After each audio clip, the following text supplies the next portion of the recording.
Че самата архитектура, която на времето се е направена, нали, който го е правил, началото на Калъка, това място, аз го помня от дете, че се е така кръгло направено, закръглено с тази кръгла ограда. Значи въпросът стои следния. И то си е място, може би, за някакъв такъв паметник. Първо това, че освен създаденото дружество Винаров и Съюза на офицерите запаса и дружество Памет, дружество Артилерия, които присъстват днеска тук,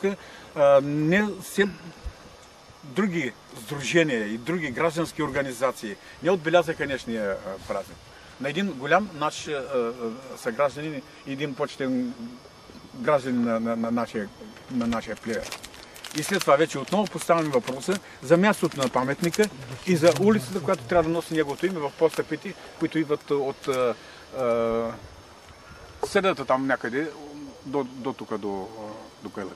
Нали, отново поставяме този въпрос.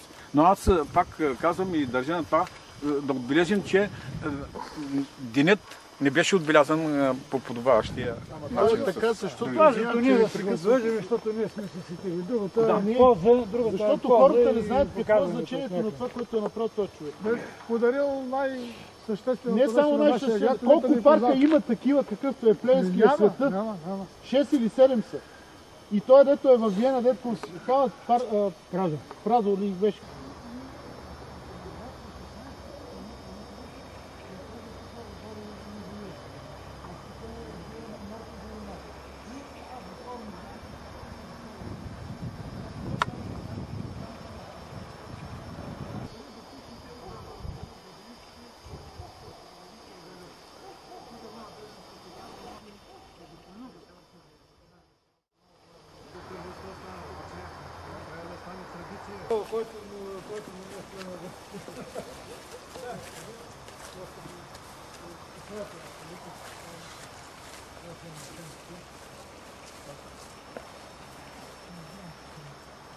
Направил много неща за Плевен. 96-та година. Да, всъщност 111 години.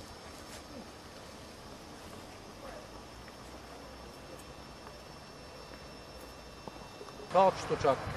Много малки става. Аз после мога да ги увеличавам, ще ги...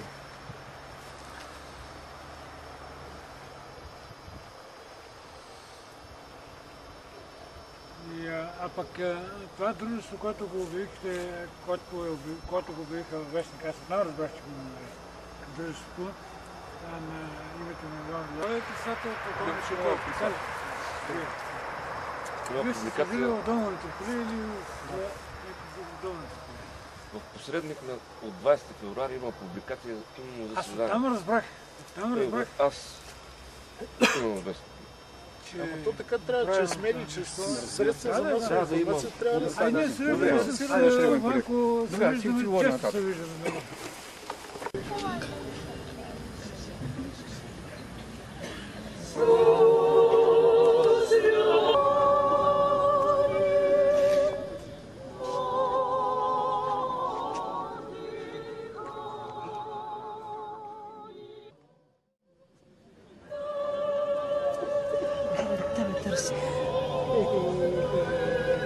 Ето видя Федор Клава.